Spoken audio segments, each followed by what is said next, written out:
Welcome to my YouTube channel JS study blog. তো বন্ধুরা, আজ সকালে আমি টিউশন পড়ে একটা মক দিলাম। তো মকে আমার এভারেজ নম্বর এলো। তো তোমরাও এভারেজ নম্বর বলতে 50+ এরকম নম্বর এসেছে। তো যাই হোক, যে প্রশ্নগুলো এসেছে বিশেষ করে ম্যাথ রিজনিংগুলো, জিকে আর ইংলিশগুলো তোমাদের সামনে আমি শেয়ার করব। তো তোমরাও রোজ এইভাবে একটা করে মক দেওয়ার চেষ্টা করো, ঠিক আছে? মক দিলে তোমার হাতের স্পিডটা বাড়বে আর ধারণা আসবে যে কী ধরনের প্রশ্ন আসছে সেটে। তো এইভাবে রোজ মক দেওয়ার চেষ্টা করো, ঠিক আছে? তাতে নম্বর কম হোক বেশি হোক মন ভেঙে পড়ার কোনো ব্যাপার নেই। রোজ একটা করে সেট থেকে মক দেবে তোমরা, এবং ওই মকের যে প্রশ্নগুলো পারবে না সেই প্রশ্নগুলো বেশি করে ডিসকাস করবে, আরও বেশি করে পড়ার চেষ্টা করবে। তাহলে আস্তে আস্তে মকের যে স্কোর সেটা বাড়বে, এটা আমার ধারণা। তো যাই হোক, আমি ভিডিওটি বেশি বৃদ্ধি করছি না, আমি সরাসরি প্রশ্নতে চলে গেলাম। যে প্রশ্নগুলো আমি আমার সেটে ছিল, এই সেটটা। তো বন্ধুরা, আমার ব্লগটি দেখতে থাকো। তো বন্ধুরা, আমার সেটে যে সমস্ত জিকে আর ইংলিশগুলো ছিল সেগুলো শেয়ার করছি। যেহেতু বোর্ড বা ভালো সেরকম কিছু নেই, কম্পিউটার বা ল্যাপটপ বা বোর্ড, যার জন্য আমি ম্যাথ রিজনিং শেয়ার করতে পারলাম না। তারপরেও ইংলিশ আর জিকেগুলো শেয়ার করছি। তো এখানে প্রথম যে প্রশ্নটা ছিল, সম্প্রতিকে টাইম ম্যাগাজিন দ্বারাই athlete of the year for 2023 হিসাবে নির্বাচিত হলেন। মানে টাইম ম্যাগাজিনের কাকে অ্যাথলেট 2023-এর হিসাবে উল্লেখ করা হয়েছে। রোনাল্ডো, এখানে নীরজ চোপড়া, লিওনেল মেসি, সবগুলো খেলোয়াড়। রোনাল্ডো, নীরজ চোপড়া, বিরাট কোহলি, ঠিক আছে? রোনাল্ডো, লিওনেল মেসি, এরা দুজন হচ্ছে ফুটবলার। তো এখানে অ্যান্সার নিয়েছে লিওনেল মেসিকে, ঠিক আছে? মেসি হচ্ছে আর্জেন্টিনার বিখ্যাত ফুটবলার। দ্বিতীয় নম্বর প্রশ্ন হচ্ছে, যেতে পারি কিন্তু কেন যাব, কে লিখেছেন? যেতে পারি কিন্তু কেন যাব, কে লিখেছেন? এটা নারায়ণ গঙ্গোপাধ্যায়, দেবেশ রায়, শক্তি চট্টোপাধ্যায়। অ্যান্সার নিয়েছে শক্তি চট্টোপাধ্যায়। এখানে ইউরোপের মহাযুদ্ধের স্থান কাকে বলা হয়? ইউরোপের মহাযুদ্ধের স্থান কাকে বলা হয়? বেলজিয়ামকে বলা হয়। এখানে অপশন আছে নিউ ইয়র্ক, লন্ডন, ফিনল্যান্ড, কিন্তু বেলজিয়ামকে বলা হয়। তারপরে একটা কারেক্টলি স্পেলড ওয়ার্ড ছিল, সঠিক শব্দ। এখানে হ্যারাসমেন্ট, ঠিক আছে? কোনটা সঠিক? তো এখানে বি অ্যান্সারটা সঠিক, কারণ হ্যারাসমেন্টের বানানে একটা আর হবে, যেহেতু এতে ডবল আর আছে। তাছাড়া MENT এই জায়গাটাই এতে ভুল ছিল, যার জন্য বি অ্যান্সার হবে। HRASSMENT, harassment. Which words means same as, অর্থাৎ সিনোনিম। এটা সিনোনিম দিয়েছে যে রিফারভিসের সিনোনিম কি? রিফারভিস শব্দের অর্থ হচ্ছে সংস্কার করা। তো এখানে রিভামও সংস্কার করা। যদিও আমি এটা পারিনি, ঠিক আছে? এটা বি অ্যান্সার নিয়েছে, রিভাম মানে সংস্কার করা। এখানে একটা প্রশ্ন আছে যে পশ্চিমবঙ্গের দীর্ঘতম নদীর নাম কি? গঙ্গা, দামোদর, সুবর্ণরেখা, রূপনারায়ণ, ঠিক আছে? তো এখানে যে নদীগুলো অপশন দিয়েছে সবগুলো পশ্চিমবঙ্গের মধ্যে দিয়ে প্রবাহিত। তবে গঙ্গা শুধু পশ্চিমবঙ্গের নয়, গোটা ভারতবর্ষেরই দীর্ঘতম নদী, ঠিক আছে? যদিও ব্রহ্মপুত্র দীর্ঘতম, গঙ্গার থেকেও সিন্ধু, ব্রহ্মপুত্রের নদীগুলি বড়, বাট ওগুলো অন্যান্য দেশের মধ্যে দিয়ে যাওয়ায় ভারতবর্ষের মধ্যে সবথেকে বড় নদী হচ্ছে গঙ্গা, যার দৈর্ঘ্য 2525 কিমি। আর পশ্চিমবঙ্গের ভেতরেও গঙ্গার দৈর্ঘ্য সবথেকে বেশি, পশ্চিমবঙ্গের গঙ্গার দৈর্ঘ্য 520 কিমি। এই গঙ্গা নদী মুর্শিদাবাদ থেকে নবদ্বীপ পর্যন্ত ভাগীরথী নামে পরিচিত, এবং নবদ্বীপ থেকে মোহনা পর্যন্ত এই গঙ্গা নদী হুগলির নদী নামে পরিচিত। এখানে একটা ইংলিশের প্রশ্ন ছিল, a person who helps another to commit a crime is called. মানে যারা ক্রিমকে হেল্প করে, মানে অপরাধকে যারা হেল্প করে, তাদের কী বলা হয়? কলিগ, অ্যাসিস্ট্যান্ট, গ্যাংস্টার, অ্যাকম্পলিস, ঠিক আছে? গ্যাংস্টার, কলিগ তো হবে না। গ্যাংস্টার, কলিগ বলতে যারা কাজের সহযোগ, একই সঙ্গে যারা কাজ করে, সহকর্মী, ঠিক আছে? তো ওটা হবে না, গ্যাংস্টার এখানে হবে না। অ্যাকম্পলিস অ্যান্সার নেবে, যারা মন্দ কাজে একে অপরকে সহযোগ করে তাদেরকে বলা হয় অ্যাকম্পলিস, ঠিক আছে? তারপরে ইংলিশ থেকে একটা প্রশ্ন আছে, fill in the blanks with the makes similar as dash as a rock বলতে পাথরকে। তো এটা হবে ফার্ম হবে এটা অ্যান্সার। ডিস্টার্বিং হবে না, স্টার্টিং হবে না, এটা সি অ্যান্সার। এখানে একটা প্রশ্ন আছে যে কে অমিত্রাঘাত নামে পরিচিত? বিম্বিসার, অশোক, বিন্দুসার, কালাশোক, ঠিক আছে? তো অ্যান্সার হবে বিন্দুসারকে অমিত্রাঘাত বলা হয়। অমিত্রাঘাত শব্দের অর্থ হচ্ছে শত্রু নিধনকারী। এটা ব্রাহ্মণ গ্রন্থের মধ্যে উল্লেখ করা হয়েছে। বিন্দুসার সাধারণত চন্দ্রগুপ্ত মৌর্যের মৃত্যুর পর তিনি 297 খ্রিস্টপূর্বাব্দে, চন্দ্রগুপ্ত মৌর্যের মৃত্যুর পর 297 খ্রিস্টপূর্বাব্দে তিনি সিংহাসনে বসেছিলেন, ঠিক আছে? এই বিন্দুসারই হচ্ছে সম্রাট অশোকের পিতা। আচ্ছা, আর অমিত্রাঘাত শব্দের অর্থ হচ্ছে শত্রু নিধনকারী। এখানে একটা ইংলিশের প্রশ্ন আছে, choose the opposite meaning of eminent এর বিপরীত শব্দটা কি? ইমিনেন্ট বলতে আসন্ন বা নিকট ভবিষ্যৎ, ঠিক আছে। তো এর বিপরীত হবে রিমোট। রিমোট মানে যেটা অনেক দেরিতে পাওয়া যায়, ঠিক আছে, রিমোট। আচ্ছা, এখানে the suffix in the words comfortable is, মানে কমফোর্টেবলের সাফিক্সটা কি, যেটা শব্দের প্রথমে থাকে সেটাই প্রেফিক্স, আর শেষে থাকলে সেটা হয় সাফিক্স। তো এখানে কমফোর্টেবল AVLE যোগ আছে কোথায়, এই যে D answer D, comfortable AVLE যোগ আছে, কমফর্টের শব্দ এখানে এবেল যুক্ত হয়ে এটা একটা সাফিক্স হয়েছে। আচ্ছা, মানুষের দেহে স্বাভাবিক উষ্ণতা 98.4 ডিগ্রি ফারেনহাইট সেন্টিগ্রেড স্কেলে সেটা কত দাঁড়াবে, সেন্টিগ্রেড স্কেলে 40 degree 47.6 degree Celsius, 40 degree Celsius, 35.5 degree Celsius. এখানে অ্যান্সার হবে ডি, 36.89 ডিগ্রি সেলসিয়াস, ঠিক আছে। মানে ফারেনহাইটে যেটা 98.4 ফারেনহাইট হবে সেটাই সেলসিয়াস স্কেলে 36.89 ডিগ্রি সেলসিয়াস হবে। এখানে একটা প্রশ্ন আছে যে কে দিল্লিতে জামা মসজিদ নির্মাণ করেছিলেন, শাহজাহান, আকবর, জাহাঙ্গীর, অরঙ্গজেব।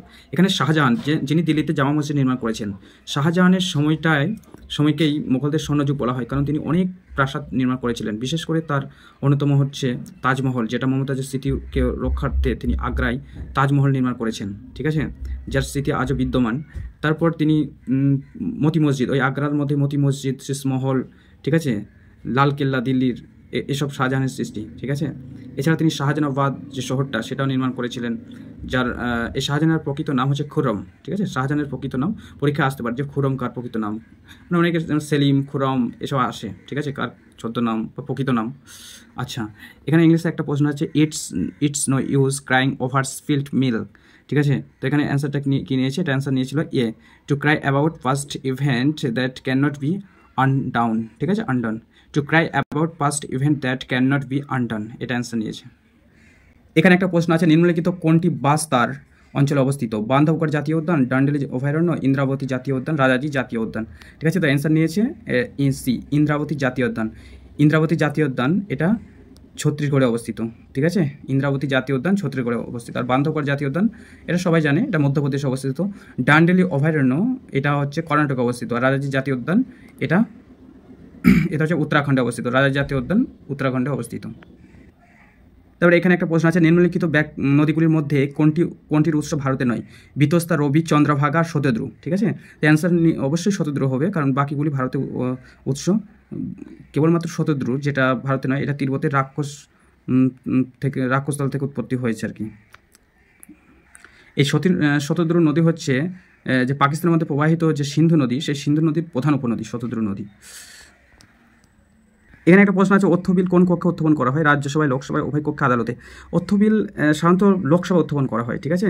অর্থ বিল শুধুমাত্র লোকসভা উত্থাপন করা হয়, এটা সংবিধানের 110 নম্বর ধারায় অর্থ বিল সম্পর্কে বিস্তারিত সংজ্ঞা উল্লেখ রয়েছে। এখানে একটা ভয়েস চেঞ্জ এসেছিল, ঠিক আছে, বলছে people once believe that the sun was a god, মানে মানুষ একসময় বিশ্বাস করতো যে সূর্য হচ্ছে একজন মানে গড, ভগবান। তো এখানে ভয়েস চেঞ্জ কী হবে, অনেক সময় ভয়েস চেঞ্জের রুলস ব্যতিক্রমী হয়, তো এক্ষেত্রেও সেম। তো এটার দ্য সান ইজ ওয়ান্স এটা মনে হবে, কিন্তু এটা নয়, আসল অ্যান্সার হবে এখানে আছে যে সিটা, ঠিক আছে। It was once believed that the sun was a god, ঠিক আছে, এটা সি অ্যান্সার, এটা সি অ্যান্সার হবে।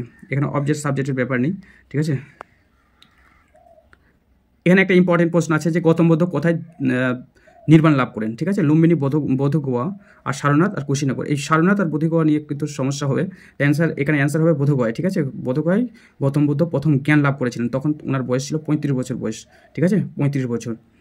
উনি 540 খ্রিস্টপূর্বাব্দে জন্মগ্রহণ করেছিলেন, ঠিক আছে। আচ্ছা, গৌতম বুদ্ধ পাঞ্জাব না, নেপালের তরাই অঞ্চলের লুম্বিনী শহরে জন্মগ্রহণ করেছিলেন, আর ওনার দেহত্যাগ হয় কুশীনগরের মধ্যে। আচ্ছা, যেটাকে মহাপরিনির্বাণ বলা হয় ওনার দেহত্যাগের ঘটনাকে। আচ্ছা, গৌতম বুদ্ধ সম্বন্ধে অনেকে জানে যে উনি অষ্টাঙ্গিক মার্গের প্রবর্তন, তিনি বৌদ্ধ ধর্মের প্রবর্তন, ঠিক আছে। তিনি সারনাথে প্রথম ধর্ম প্রচার করেছিলেন, যেটাকে ধর্মচক্র বলা হয়। এছাড়া তিনি যে অসৎ গাছের নিচে তিনি যে ধ্যানমগ্ন থাকতেন, সেই অসৎ গাছকে বোধিবৃক্ষ বলা হয়, ঠিক আছে। আর বুদ্ধ কথার অর্থ হচ্ছে জ্ঞান। তো এখানে গৌতম বুদ্ধ কোথায় নির্মাণ লাভ করেছিলেন, এটা হবে বোধগয়ায়। আচ্ছা, এখানে একটা প্রশ্ন আছে যে জায়েদ শস্য রোপণের সময়কাল কোনটি, এই শস্য থেকে প্রশ্ন আছে, রবি শস্য, খারিফ শস্য, জায়েদ শস্য, ঠিক আছে। তো জায়েদ শস্য রোপণকার সময়কাল হচ্ছে মার্চ, এটা ফেব্রুয়ারি মার্চ এই সময় বপন করা হয় এবং জুন জুলাই মাসের সময় তোলা হয়। এটার জন্য শুষ্ক ও উষ্ণ আবহাওয়ার প্রয়োজন, ঠিক আছে। তো এই ধরনের ফসলের উদাহরণ যেমন তরমুজ, শসা, লাউ, ঠিক আছে, এই ফসলগুলোকে বলা হয়। নবো কলেবর উৎসবটি কোথায় পালন করা হয়? পশ্চিমবঙ্গ, তামিলনাড়ু, উড়িষ্যা, সিকিম। এটা অ্যান্সার হচ্ছে উড়িষ্যা রাজ্যে নবো কলেবর উৎসবটি পালন করা হয়। এটা জগন্নাথ মন্দিরের সঙ্গে সম্পর্কিত আর কি এই উৎসবটি। আচ্ছা, তারপরে ইংলিশ এক্সট্রা প্রশ্ন আছে যে fill in the blanks with the correct phrasal verb. ঠিক আছে, ফ্রেজাল ভার্ব দিয়েছে। দ্য অল হিজ প্ল্যান্স মানে সব প্ল্যানগুলো কী হলো? তো এখানে call for sent off come about fell through, এখানে ফেল থ্রো অর্থাৎ ব্যর্থ হয়ে গেল। ঠিক আছে, মানে all his plans fell through মানে হচ্ছে ব্যর্থ হয়ে যাওয়া। যে ভারতের সংবিধান কার দ্বারাই গৃহীত হয়? ঠিক আছে, এটা ভারতীয় জাতীয় কংগ্রেস, ভারতীয় লীগ আর কি। ঠিক আছে, আর ভারতের গণপরিষদ, কোনোটি নয়, এখানে ভারতের গণপরিষদ হবে। প্রথমে বলি, গণপরিষদ নামটি দিয়েছেন মানবেন্দ্রনাথ রায়। ঠিক আছে, গণপরিষদ নামটি দিয়েছেন মানবেন্দ্রনাথ রায়। ভারতের যে গণপরিষদের মাধ্যমে যে সংবিধান গৃহীত হয়েছিল 1949 সালে 26শে নভেম্বর এবং সংবিধান কার্যকর হয় 1950 সালে 26শে জানুয়ারি। ঠিক আছে, আচ্ছা, এখানে প্রশ্ন আছে যে বোম্বে স্টক এক্সচেঞ্জের BSE কোন বছর প্রতিষ্ঠিত হয়? 1948, 1975, 1875, 1898। এটা হচ্ছে 1875 সালে। ঠিক আছে, BSE অর্থাৎ বোম্বে স্টক এক্সচেঞ্জ প্রতিষ্ঠিত হয়। এটা শুধু ভারত নয়, এশিয়া মহাদেশের মধ্যে বৃহত্তম স্টক এক্সচেঞ্জ। ঠিক আছে, এটা 1875-তে প্রতিষ্ঠিত হয়। এখানে বলছে যে convert the sentence into affirmative sentence. Affirmative করতে বলছে। ইজ নট ব্লাড যে থিকার দেন ওয়াটার, এটাকে অ্যাফার্মেটিভ করতে হবে। তো এটার অ্যান্সার হচ্ছে D, blood is thicker than water. Blood is thicker than water. ভারতের কফি বোর্ডের সদর দপ্তর কোথায় অবস্থিত? ভারতের কফি বোর্ডের সদর দপ্তর বেঙ্গালুরুতে অবস্থিত। আমরা জানি যে কফি সব থেকে বেশি উৎপন্ন হয় কর্ণাটকে, আর এই কর্ণাটক হচ্ছে বেঙ্গালুরুর মধ্যে পড়ছে। ঠিক আছে, এই কফি বোর্ড 1942 সালে প্রথম প্রতিষ্ঠিত হয়েছিল। কফি বোর্ড প্রতিষ্ঠিত হয়েছিল 1942 সালে। এখানে বলছে সম্প্রতি প্রয়াত যে লুইস সুয়ারেজ কে ছিলেন? তিনি ছিলেন ক্রিকেটার, ফুটবলার, লেখক, পদার্থবিদ। ইনি ছিলেন একজন ফুটবলার, ইনি স্পেনের ফুটবলার। 88 বছর বয়সে প্রয়াত হলেন লুইস সুয়ারেজ, যিনি 88 বছর বয়সে প্রয়াত হলেন, স্পেনের বিখ্যাত ফুটবলার। এখানে 2027 সালে ওয়ার্ল্ড টেস্ট চ্যাম্পিয়নশিপে অর্থাৎ OTC ফাইনাল ম্যাচ হোস্ট করবে কোন দেশ? Bharat, England, New Zealand, Australia. এটা হবে ইংল্যান্ড। ঠিক আছে, আচ্ছা, এখানে বলছে টাংস্টেন যদি ফিলামেন্টের সঙ্গে সম্পর্ক হয় তাহলে ব্রোঞ্জ কিসের সঙ্গে? ব্রোঞ্জ হবে গহনের সঙ্গে সম্পর্কিত। ঠিক আছে, ব্রোঞ্জ গহনের সঙ্গে সম্পর্কিত।